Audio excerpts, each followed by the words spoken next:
You made me sound really good, thanks. This is a very friendly crowd, so I always love coming here. You guys are very nice to me. Okay, let's start with, I want you to think for a second. When you're in school, like you guys are, if you look off somebody else's papers, it's called what? It's cheating, right? But when you graduate, something interesting happens. When you copy what other people do and you learn what other people do that works for them, what is it called? Success. It's brilliant. You're brilliant.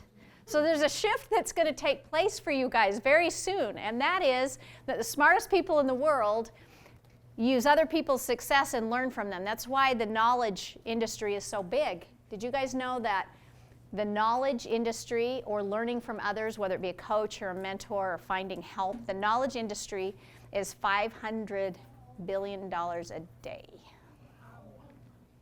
Sorry, $500 million a day. And Forbes magazine thinks it's going to go to $1 billion a day within a couple of years. That means people are really looking for other people's knowledge. So, with that in mind, I am here and I'm going to tell you what I have learned so far. Not just what I've learned personally, and I have learned a lot personally, but I want you to know what I've learned from thousands of other people who are trying to work their way up the career ladder. So let me start. Some of you know my story, and I'll just take a couple of minutes on it, just so you kind of know where I've come from.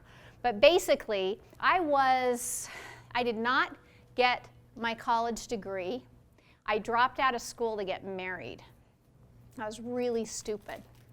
And then I thought I was going to have a picket fence and a dentist for a husband. It was going to be super great.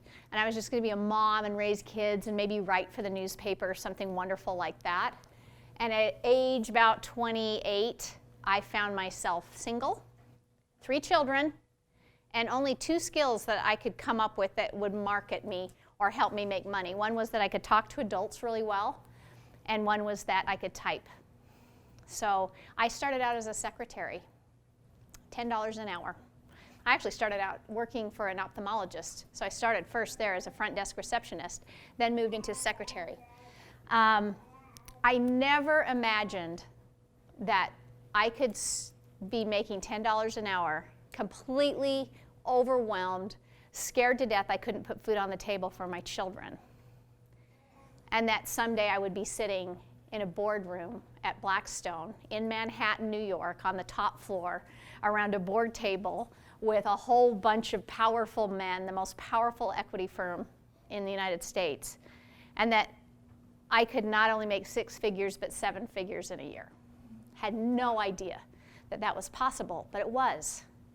And it happened, and because it happened to me, I know it can happen to other people, but you've got to learn from the other people that have been there.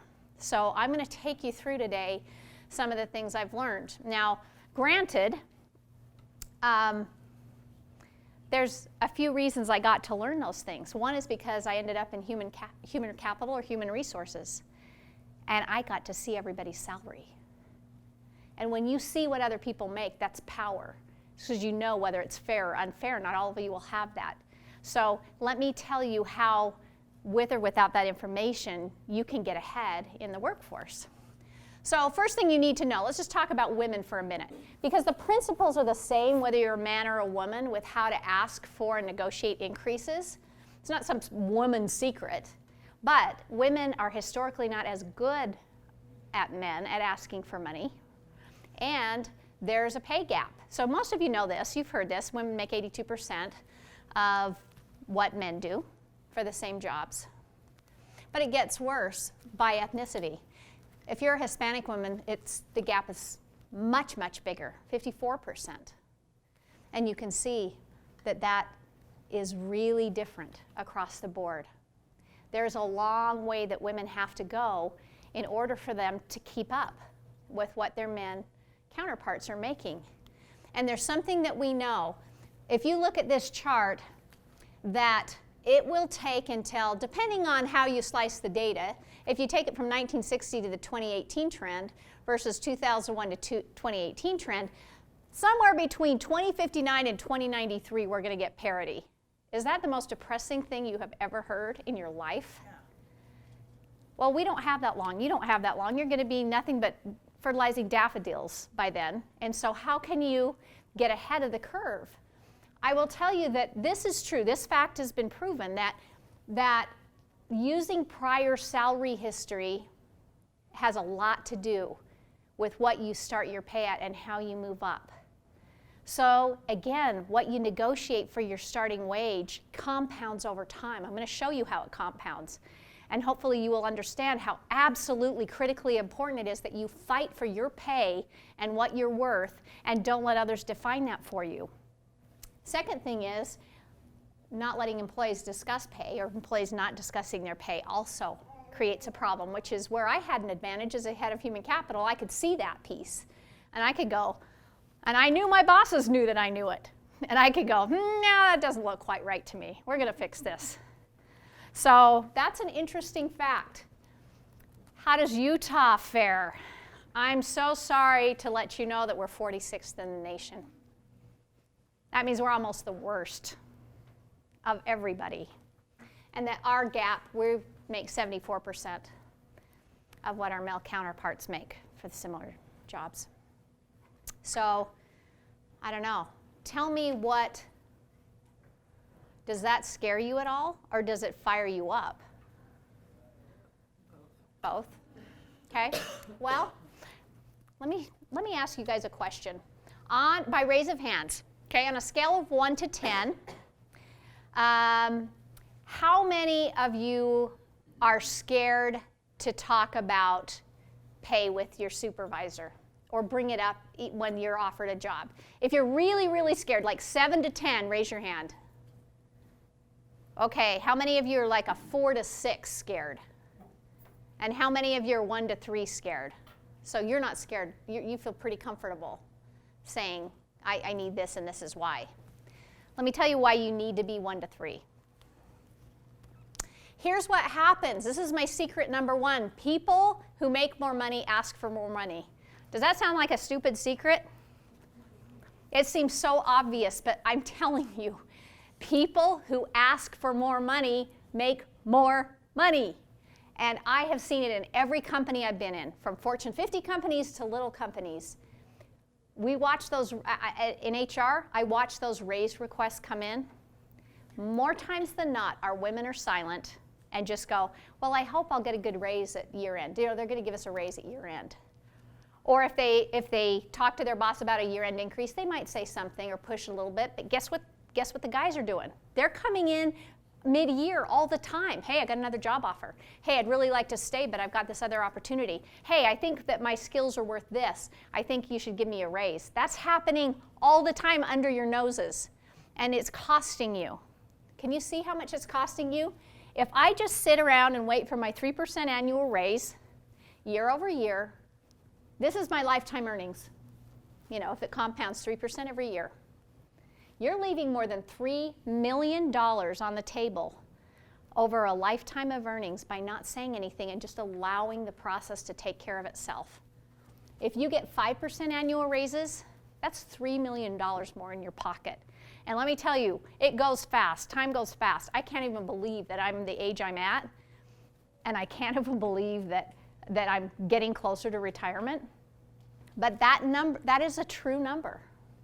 If you're doing it the way that I hope that you will when we're done, you know, you start with say you start at $35,000, $25,000 to $35,000. Ask for a raise, get a 7% raise. Then ask for a big raise when you skip to another company. Then you take a little time off. This is what your trajectory could actually look like and what it should look like. People don't realize that unless they change companies, they're not going to be able to move up. Because you can play the game, you can sit down and ask for a raise a couple of times in a company that you are at, and you'll be successful more times than not getting that raise, but you can't make huge jumps over and over and over and over in that company. Know that you're going to have to change.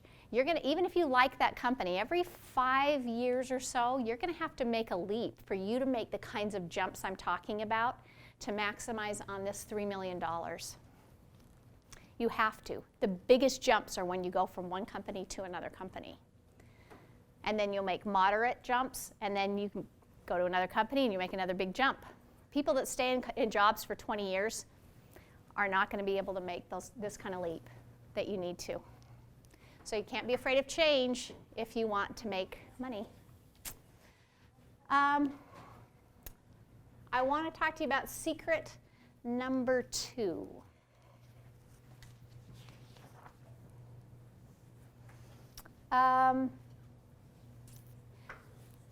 Secret number 2, you need to understand sales psychology in order to get raises. You kind of have to be an expert in sales to do it, because the same principles apply when you're asking for a raise. There are 3 specific steps that you need to take, and things that you need to understand very, very well. The first is a sales principle of scarcity and urgency. Limited time offer. Do you see that when you go to make something, or you're online and you want that pair of shoes and it says only 1 pair left? You're like, oh, I gotta get it, there's only 1 pair left. Or I went to the Sundance outlet sale last year. It was, my daughter got me in, and you only get 1 person in, you know, one person you can go in, and you walk in, and I am not kidding you, there are women with wagons going like this across the rows, scraping off 40 pairs of shoes into a wagon. Just to get, because they're all like $5. So they're just, I'm gonna buy everything. So what did I do? I went in thinking, well, I might get a necklace, maybe an outfit, a coat. What did I walk out with? I walked out with a pile of things so high that I couldn't even get it in my car. Why? Scarcity. Scarcity. This is also why people, have you ever noticed that people who have a job, they get higher pay for their next job? People who don't have a job, and this isn't, I won't give you a firm statistic, I don't know, I'm sure there's been a study done on it, but from what I've seen in my career, people generally get about 15% more on their job offer if they are moving from a job they have to another job. And people who don't have a job and are moving into that job are not getting the same pay. It's the same job. They may have wonderful experience. They may have better experience, but they're not getting it, and it's because scarcity, urgency. You do need to create some urgency, and I'm not talking about threats. There's a real difference between threatening your boss and saying, if you don't give me a raise, I'm out the door. Do not do that. That is not what I'm saying. But there is something to be said if you're interviewing for a job to say, hey, when are you going to be getting back with me? I've got a few other companies that I'm talking to, and I really need to make sure I know where you stand. That creates scarcity and urgency, and that will help you get a higher offer. So that's a very, very important principle.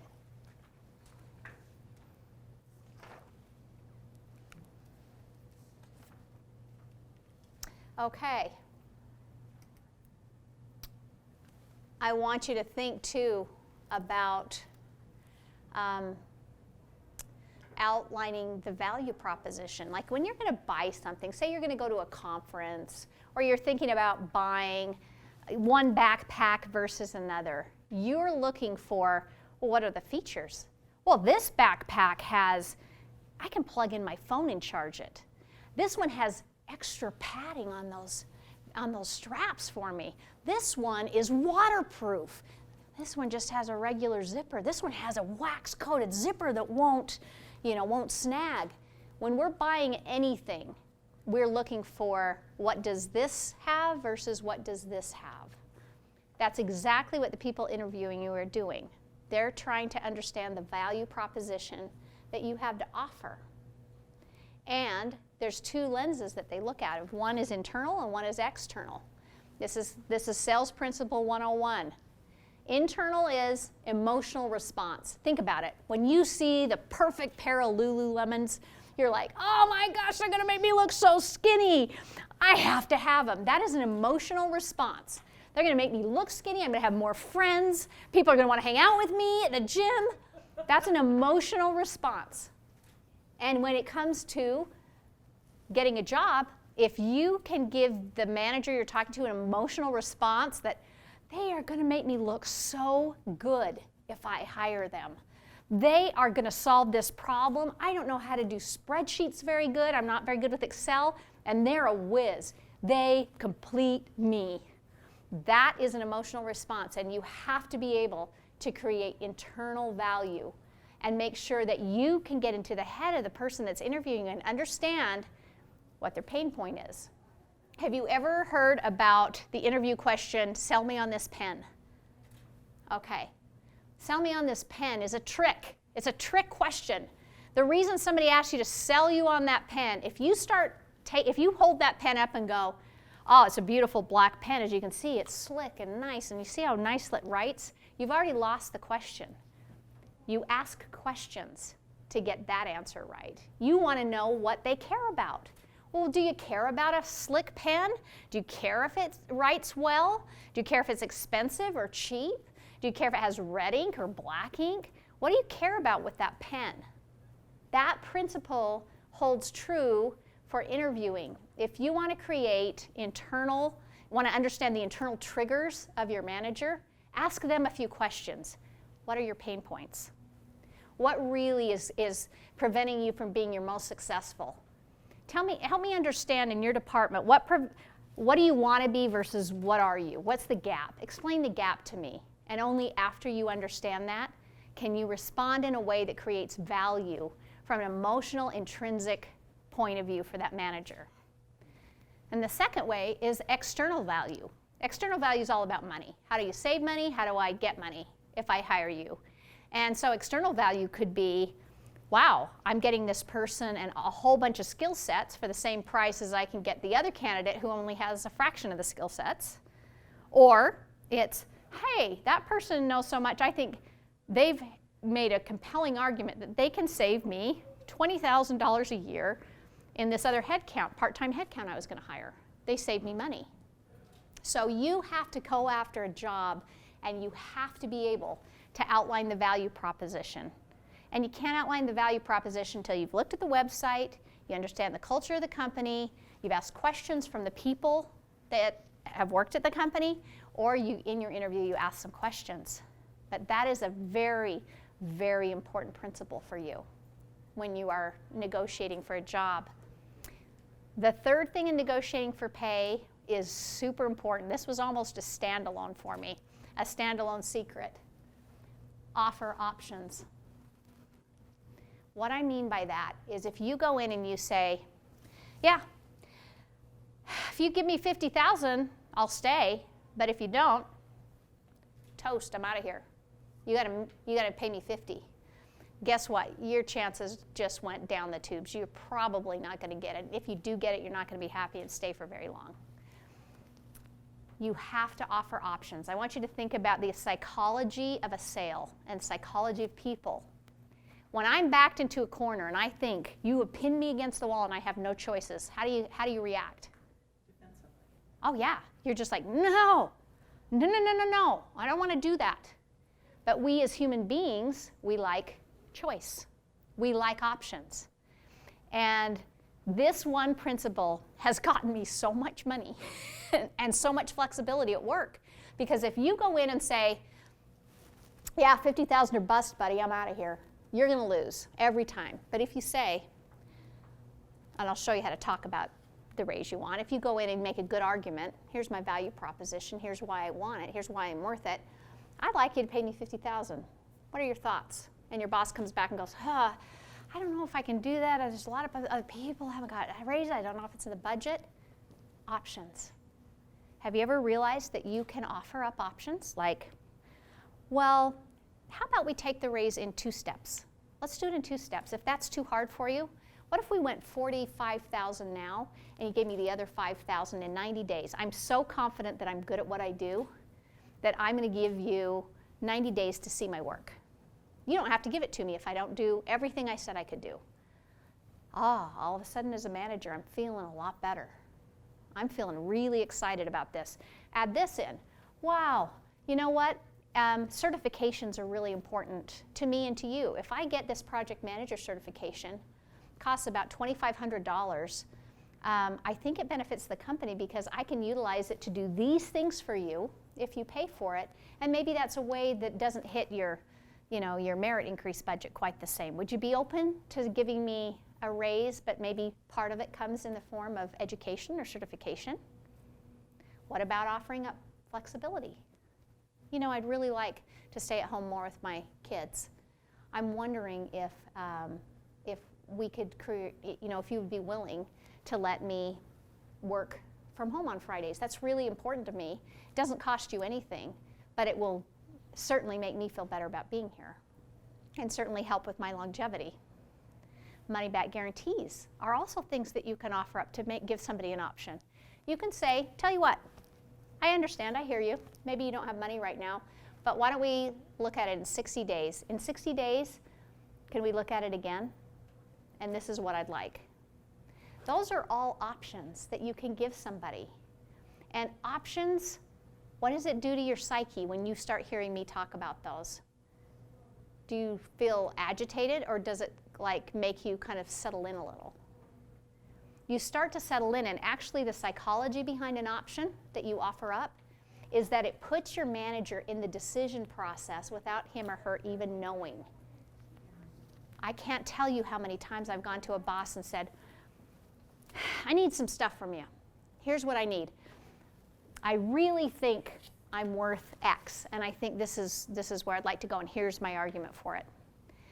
Will you think about that, and let's talk in a couple of days? And then I go back in a few days and I say, what do you think? And if they have objections, which often what sales is all about, overcoming objections, I'll say, I thought about this. There's two paths to this that I think we could work. Here's one, here's another. By offering those options alone, all of a sudden, all managers need is they need a viable argument to share to their uppers, to the HR, to their manager, in order to justify the increase or the thing that they're doing. That's all they need. They need justification. And if you're providing justification and options that help them get there, it exponentially increases your ability to get a raise. So if you have options that you can throw out, I don't know the exact percentage, but I would say it increases your percentages of getting your raise or what you want by at least 65%. That's just kind of my rough guesstimate from all I've seen through all the years. But most people don't do that. Most people go in and go, hey, I need a raise. I really feel like I'm not paid fairly. Let me tell you what they say. This is what they do. This is more like what we hear when somebody's looking for a job. Hey, the job description shows that the job pays this. What is the actual pay for the job? Or you hear, I'll take whatever you can give, or I really want this job because I think it teaches me a lot. Or here's the reason people ask for raises on this side. They'll come in and they'll say, I have worked really hard for this raise. Or I haven't had a raise in over a year. Or I have more bills. I've got 2 more kids I've got to feed, more mouths I've got to feed. Or I'm going to leave unless you give me a raise. How compelling is that? That is the suckiest reason to give a person a raise ever. And most managers, if they hear that, that decision's made before you even finish the conversation and get out of the room. If you say, I haven't had a raise for a year, you might as well just pack up and walk out. That is not an argument. You've got to go from a point, again, of sales psychology. So what I would ask you to do is make sure that you write down those 3 things, and you start writing what your options, write down I guess you can't write down scarcity or urgency unless you're looking for a job, but make sure when you're looking and interviewing, you say, hey, when can you get back to me? I have some other options I'm weighing. That's really important. But and if you're in a company, it's okay to say, look, I have had another offer from another company. I don't want to go. I want to stay here and grow, but it's really hard when I know that I can be making so much more somewhere else. You can say that. That has a different tenor and tone than, if you don't give me a raise, I'm leaving. That backs me into a corner, and you're done. Then outline your value proposition, internal and external reasons that we should hire you. Then go to, what are the options I would be happy to consider if they don't take my original proposal? So questions on that so far? Yeah. I watched my daughter do this. Mm-hmm. She's absolutely brilliant at it. and every time she asked for a raise, she got one, or she did exactly, she was looking for another position, and she'd say, I have other offers that are in the wings. What can you do? How can, here's what I bring to the company. And each time she's gotten a minimum of $10,000 to $20,000 per job per year, and a huge increase in salary and in position. So yes, absolutely. It's been really cool to watch her, because it's like, you don't learn that from me. I wish I had kept a log of everybody I've watched do this over the years, over 20 years of HR, because it's fascinating. You walk away with $10,000, $20,000 increases versus a 2% increase if you just wait and do nothing. Well, in her last one, she used to manage for Old Navy, one of their largest flagship store, and they would not make her a district manager. And they're like, the carrot, we'll put you in a position to do this. And finally she's like, I'm done. I've been with you people for 10 years and I'm just done. So she went to Levi, and Levi's like, oh, yes. We'll hire you. And then it was like, oh, wait, what can we do? And she's like, you can't give me what these guys are giving me. Yeah. Like, oh, no. Yeah, So- that's why I say you have to at some point change jobs. You have to do it. Because the way you get more money at an existing company after a certain point is you leave or threaten to leave, right? And then you're already ticked off.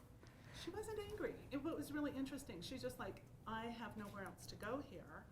So therefore. Yeah, and so therefore, if I really want this and to advance my career, I have to go somewhere else. So it's really looking at things strategically and objectively, and staying out of the anger piece of it. Great comment. Yeah. Great comment. Other comments, questions? Yes. When you're interviewing or discussing pay for a new job and you're just going into it, like how you're saying, sometimes applications will say what the starting wage is. If you're trying to should you try to does it look bad on you to try to ask for more money than what they said in the application was going to be the starting salary? General rule I'm going to give you. First to throw a number out loses, usually, when you're applying for a new job. When they ask you what you're willing to make on the application, I put $1. Because they won't let you proceed unless you put something in. If you let someone else make the decision, you actually usually walk away with far more than when you say, this is what I'm willing to take. First person to throw the number out usually loses on that. And so what I tell people is when you go in for your interviews for a job, never, ever, ever ask what the job pays. It is not useful to you. Remember the sales principle. Your only job is to create value about you and how you can bring value to the company. And so rather than anything here that you see, I'll take whatever the job pays. That's what I hear a lot. I'll take whatever the job pays. What does it pay? When they ask you, well, what questions do you have? Do not go down the pay job. It sounds really counterintuitive to say, my secret that I'm telling you, secret number 3, is don't ask what the job pays, and I'm telling you how to negotiate pay. But don't ask what the job pays. You want them frothing over you.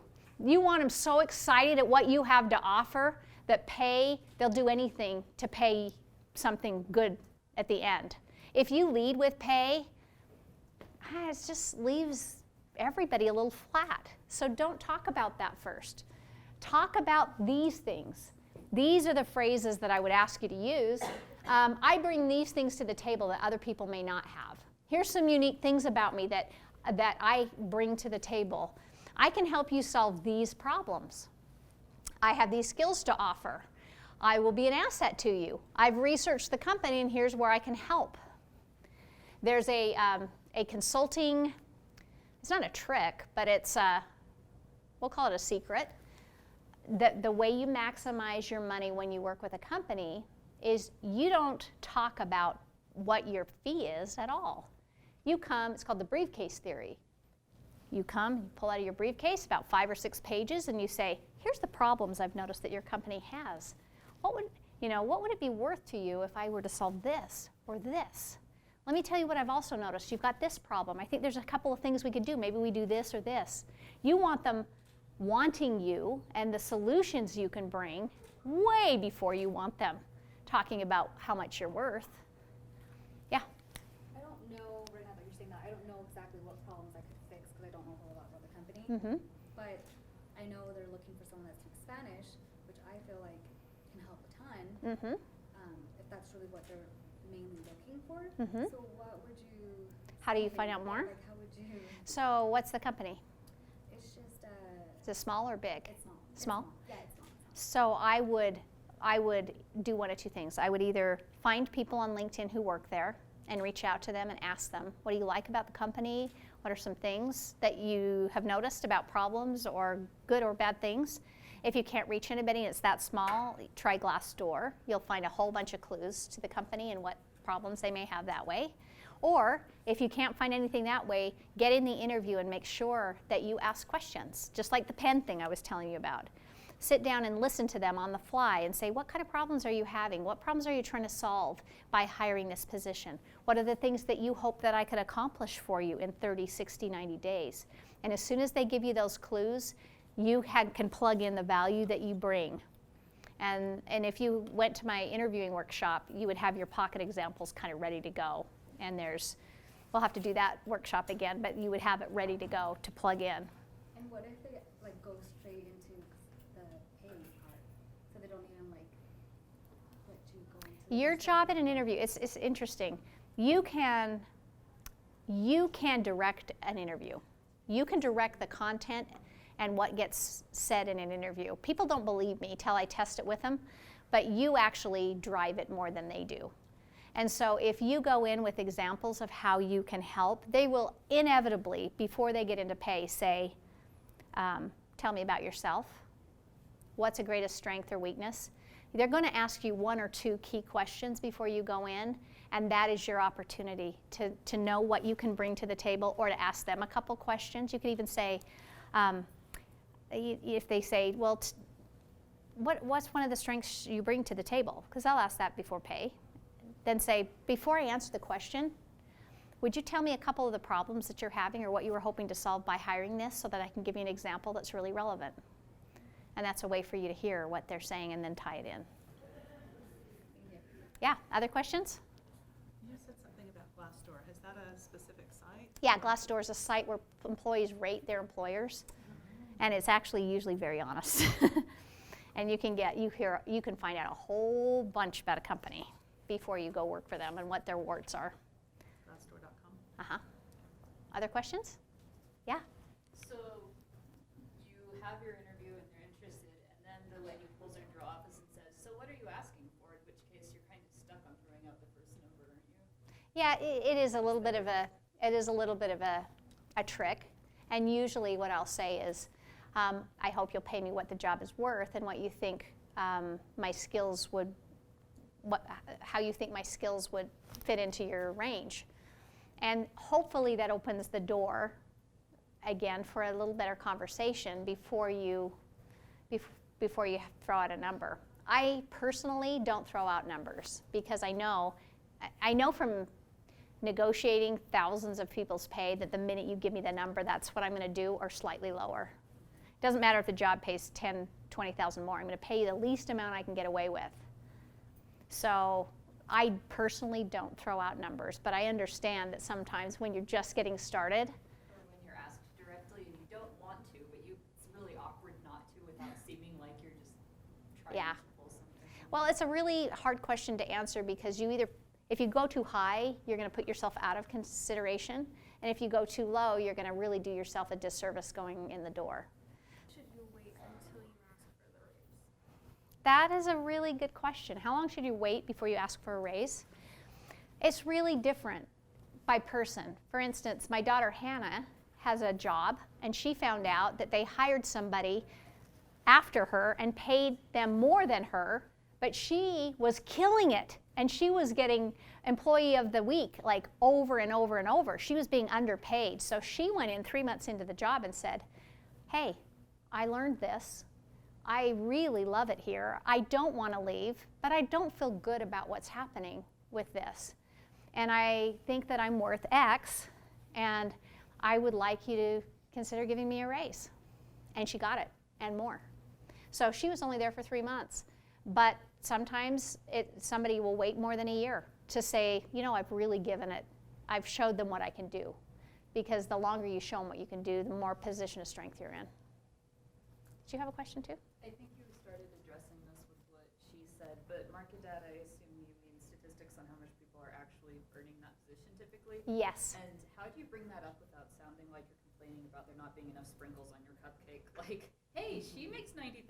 Like, look, people make this much average. How come you're not paying me enough? You got to get over the fact that it bothers you to say it. Because let me tell you some statistics I haven't shared with you guys yet.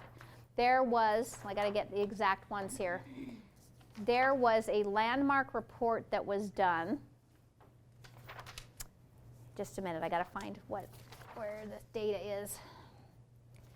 There's a landmark report that was done. I don't have it written down here, darn. And it basically was done in 2003. And it was called something like Why Women Don't Ask. And what they learned in this landmark study is that women felt bitchy asking for raises. They felt like they were like demanding versus a man who felt like it was just par for the course and part of his career development and career growth. So we know that at least back in 2003, that was part of the disparity, along with the fact that salaries weren't made public, and along with the fact that women were generally taking the first offer that they got versus pushing the envelope. They've done a new study in 2015 that shows that we've made some progress, which is great, right? I'm so glad that we're making progress. But here's what we learned. Women are more liable to ask now for a raise, but only when they feel there's permission to negotiate. Women, once they were given, they did an experiment, and women, once they knew they had permission to negotiate, would negotiate and do very well at it. But they didn't go into it assuming that it was their right to negotiate. It is your right to negotiate your pay. So you're phrasing, I'm not comfortable with how this is going on compared to what's going on in the market is a pretty Yeah. good way to say it instead of, well, you're not paying me enough, excuse me. Yeah, you don't want to back them into a corner. You want to say, let me give you some reasons that I think it's worth looking at giving me a raise. Here's what the market data says. People in my position with similar skill sets are getting paid X. I know that that alone is not enough reason to give me a raise. Let me share with you what I think, where I've added value and what I've done for you that I think warrants a raise. And then if they come back and say, I'm not sure, it's not raise season, we're not giving raises out yet, well, let me give you a couple options to think about that I think might be more palatable for you. That's how you do it. Okay, I promised you this. This is what you can negotiate. People think that all you negotiate in pay is your base pay. I offer you $26,000 a year. That's all I can negotiate is whether I make $27,000 or $26,000. That is not all you can negotiate. Pay is a giant umbrella of all these wonderful things. And I want to open up your eyes to the things you can negotiate. Now, what you cannot negotiate are, you can't negotiate a different benefits package than the person next to you, like health benefits and dental. You can't negotiate that your vesting is going to be different than somebody else on stock options. Those things are locked and loaded. You can't negotiate on 401k that you can participate sooner than other people. Those things go off the table. They have to be what they have to be. But you can negotiate your bonus target or getting a bonus at all. You could say, you know what? I hear you. The job pays $10 an hour. You want to start me at 10 because that's where others are. Would you be willing to look at giving me a spot bonus in 90 days if I do X, Y, and Z for you, if I really knock it out of the park? So you can go ahead and set up some goals with me. And if I achieve those, would you be willing to give me a bonus? Or if a bonus is already part of your package, companies have ranges for bonuses. We all, in HR, I know that, but not everybody knows that. Bonus targets are like 5 to 10% for this role. They're 10 to 20% for this role. You have wiggle room in those bonus targets. And you can ask for a higher bonus target. Sometimes they'll say, well, bonuses are only paid once a year. You're not eligible for another year for the bonus. And you can say, would you be willing to prorate it for me this year and put it in my offer, that you'll prorate it so I could get a partial bonus. You can negotiate severance up front. And you know why this is such a great one? It may not be great when you're just starting out. But for those of you who are midway in your careers and a little higher up, once you get to like a director level, you negotiate severance because they're not planning on you leaving. They're talking about you staying. It's like getting married and doing a prenup, right? It's never going to happen. We're never going to break up. Same with severance. I negotiated severance in when I worked for a Fortune 50 company. It was my first Fortune 50 company. And I said, you know, just in the event that, you know, there's a takeover or an acquisition or something, you know, is in the works with the company and I would be out of a job, you know, I'm moving from a fantastic job where they love me and I have lots of good things going for me. So if I come for you, I want to take away some of that risk. Would you be willing to put into my offer a 6-month severance in the event something like that happens? And guess what? They said, oh, yeah, okay. That was one of the options I gave them to not go higher. Guess what happened? Couple years later, something happened and they were going to consolidate divisions and I was going to get like a 2-month severance or something. And I said, oh, my offer letter has a 6-month severance. They're like, oh, no, we never negotiate that. No, it's right here. And I got 6-month severance. So that is a really good one because it's when they're most likely to give you severance is when they love you and you're talking about coming in, not going out. Sign-on bonus. This is one all of you should take advantage of, even those of you just starting. You can say, you know, moving from this job to this job, they love me over there, but this seems like a really good place for me to be, and I like that. The pay is a little lower than I expected. I understand that you're paying everybody in this role, you know, $10 an hour. Would you be willing to give me a $500 sign-on bonus instead? I would feel so much better about coming with that, and that helps preserve the pay against all the other people that have this job, which I understand and respect, but could I get a $500 sign-on bonus to come? And you would be surprised how often you can get a sign-on bonus. Maternity time off. This doesn't work in bigger companies because they have very strict policies, but in smaller companies, you can pre-negotiate and say, if I have a baby, I would like to make sure that I have a flexible work schedule for 4 months or 3 months or whatever you want to do. You can negotiate that up front and get it in writing. Flexible work hours, we've talked about that one. I want to work from home 1 day a week. Title, another thing that you can negotiate. It doesn't cost the company 1 penny to negotiate a title. And particularly in medium-sized companies down to small-sized companies, they can play with titles all day long. And guess how titles help you? When you jump, right? The title means a lot when you jump. So it's free to them. If they come back and you like the offer, yeah, I'll take that, but would you be willing to change the title to this, something that sounds really good? And most of the time they'll go, okay, sure. Start date. Start date, you can negotiate. And you can negotiate it to start up to 4 weeks, you know, in advance is about the wiggle room you have. Beyond that, most employers are going to say, no, go jump in a lake. But you can say, I want to start in a month. Sometimes you can say, you know what, I really need to give notice to my other job, and I would like to give them 3 weeks notice to replace it. If I start sooner, would you be willing to give me a sign-on bonus? And you can get the sign-on bonus to start sooner, because employers want you to start. You know, they always are so anxious to have you start. So this sounds more like if you have like this career that you've been going to school for, and like there's something that I also focus on. I have my career in. Mm-hmm. But then I'm talking about like smaller jobs that you just like life happens. You have to find something real quick. Really like, to fast. build your career. Yeah. Like on the side, like sometimes you don't necessarily know a whole lot about that job because that's not Mm-hmm. something that you went to school for or that Yeah. you're practicing. Yeah. So I know you're talking about like adding value in the interview and saying like all these things, but I think what got my attention was that they need someone that speaks Spanish and communicates in a different language. So I'm like, okay, that's huge because we're not making exceptions. It's like Mhm. they need someone that speaks They need you. Spanish. So I'm like, everything could just come along. I could learn everything Mm-hmm. just fine. But I guess that makes it a little bit of a struggle for me to be able to say like, oh, I can bring all this if like, I mean, the Spanish is like the main part that you need, which is huge because I could do that, but like the rest, I don't know how Yeah. I would be able to like. Well, what I'm hearing you say is I'm not necessarily super overqualified for this job in other areas, but I know I'm qualified in this one. Right. which I So know is one of that's your okay. priorities. That's okay. If you know that's a priority, that's getting inside their head, that's that emotion, that internal value that you're trying to create. If that's all you got, then you play that puppy. You play that up all the way to the bank, okay? I speak Spanish really well. I could come in immediately and make a difference. I can teach others some basic language skills.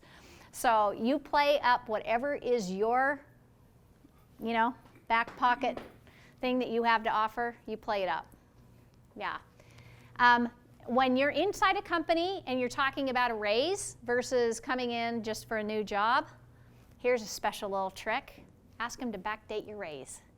Talk to them about a raise, and then let's say that they go, it's going to be really hard to do that much. I don't feel like we can do that.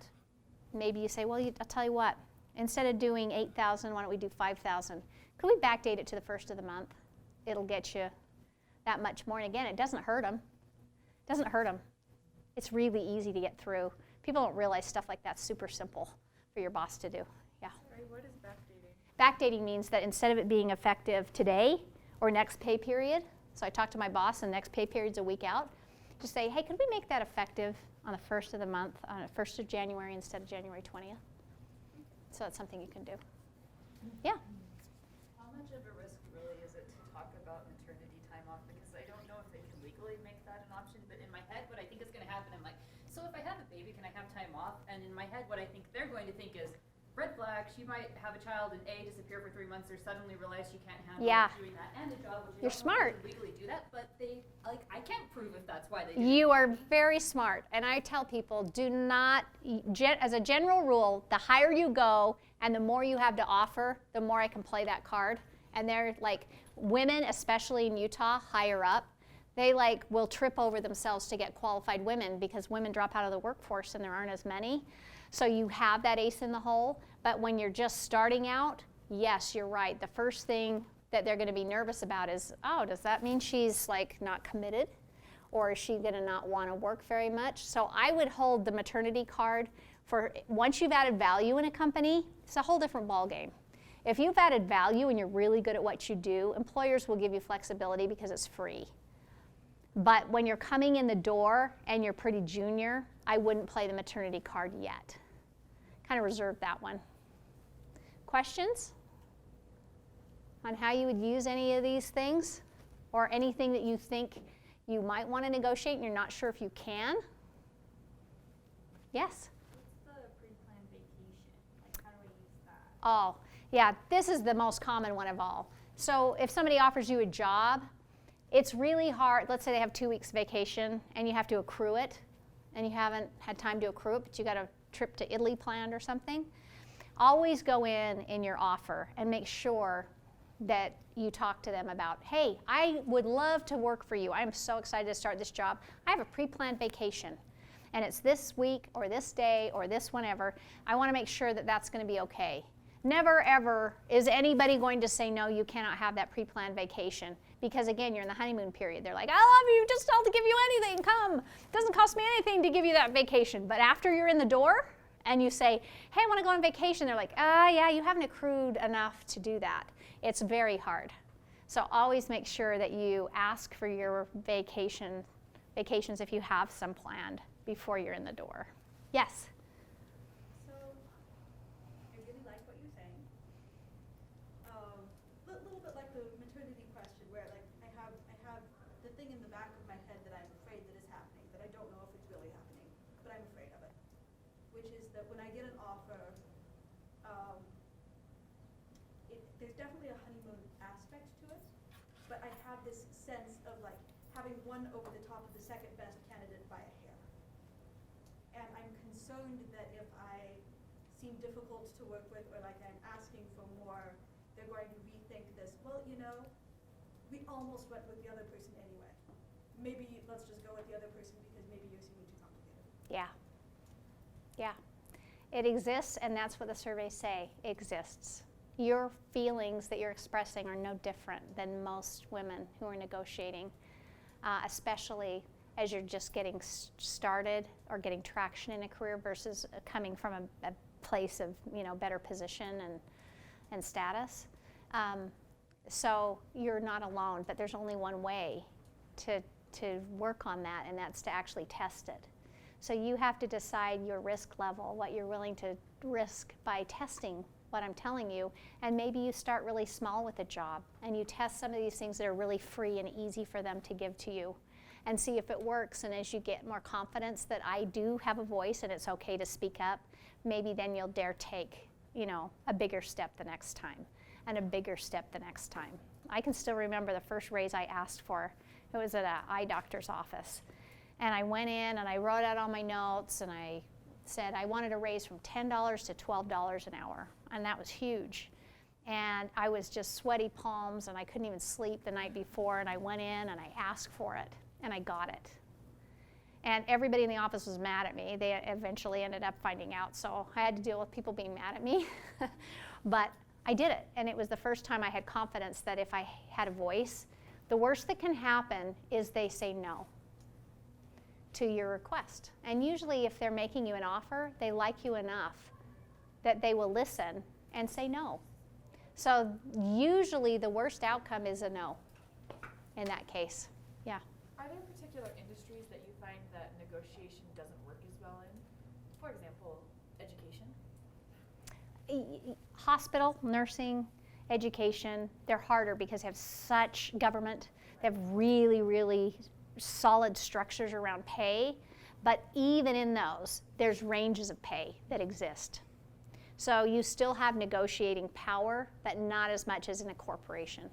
Yeah. Yes? Can you ask to go from an hourly pay wage to a salary pay wage? That is a really good question. Typically, no. Salaried is determined by FLSA requirements, and certain jobs qualify to go salary. Anybody can be paid hourly. So even me as an executive could ask to be paid hourly, although nobody would pay me hourly because you work so many hours. But you can't go the other way. So that is not up for grabs. In fact, that's a good question. I'll put that on my list. I should do things you can negotiate and things you can't, and that's one thing you can't. Mine was very similar to hers in that as a consultant to companies, the briefcase message or method seems like it would be the most optimal to kind of do some research and find out exactly what their needs are. Yeah, a guy taught me that is a multimillionaire, and he said never go into a consulting assignment with the price. He always said, always go in with what can I solve for you and what's it worth to you. Ooh. And it's worked really well for me. What can I solve and what isn't worth? I feel like I would go in there all confident, and then they ask me a question, I'll freeze, like, oh. I don't know. It's really hard in your first jobs to ask for something, and I know it feels really like you're uncomfortable and out of your skin, but you really should practice it. In asking for a raise, what would you say is the most effective way to communicate with them if the person, so for example, may I have to go directly to my district manager, which is in Vegas. So what would you say is the most effective way to communicate to them? Never email. Email? Never email. Never email. Never email. Okay. Don't ever, never mistake communication, think that communication is email. It is not. Email is not communication. Talking to you is communication. And eventually what I'll do is I'll ask for the raise and I'll follow up to my boss with here's what we talked about and here's some of the options I laid out so they have it afterwards, but don't start the conversation with an email. It's too easy, it just doesn't work.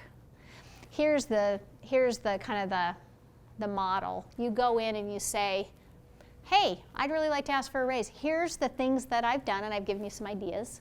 Here's the contributions that I've made, the value that I've brought. Here's my request. Here's some market data or internal data that I can give you. And I said consider more than pay because you may want to ask for education, certifications, flexibility, things other than pay. Then you have all these different ways that you can make it palatable for them and make them feel like you want to put them in the decision-making tree, right? You want them thinking about the decision, I could do this or this. You don't want them saying, I should give a raise or not give a raise. You want them walking out of there going, I could give her this raise or I could do it this way or this way. So there's different ways. Money-back guarantees are money in the bank. When you go to a supervisor and you say, I am so confident that you're going to like what I do, that you don't even have to give me a raise for 90 days, or I want to take the second step of the raise in 90 days, beautiful, beautiful. And then follow up, ask for a decision. That's your model. Okay, any other questions? Oh, yeah. Sorry. So if you do get a raise in your salary salary like in the middle of the year, are you gonna see that at the end of the year, or are you gonna see that after the year's over? Depends on the company. Most companies don't give you a raise unless they're going to make it effective first of the month. But some companies do a little tricky thing and they'll say, hey, I'm talking to you about your raise now. It's going to be effective in 2 or 3 months from now. So they get you all excited, but then they save themselves a lot of money by not making it effective. Just depends. Just depends on the company. Yeah, And that's something you can negotiate. it is. Absolutely, you can. I'm assuming that any of the things we negotiate for, we want to get in writing. Oh, yes. So what does that look like? That is very easy. You just, the easiest way to do it without sounding like a dork is just talk to your boss about it. If it's an offer letter, you ask them to put it in the offer letter. It's very simple. You say, hey, could you add that to the offer letter, just so in case you leave, and we can have a record of it.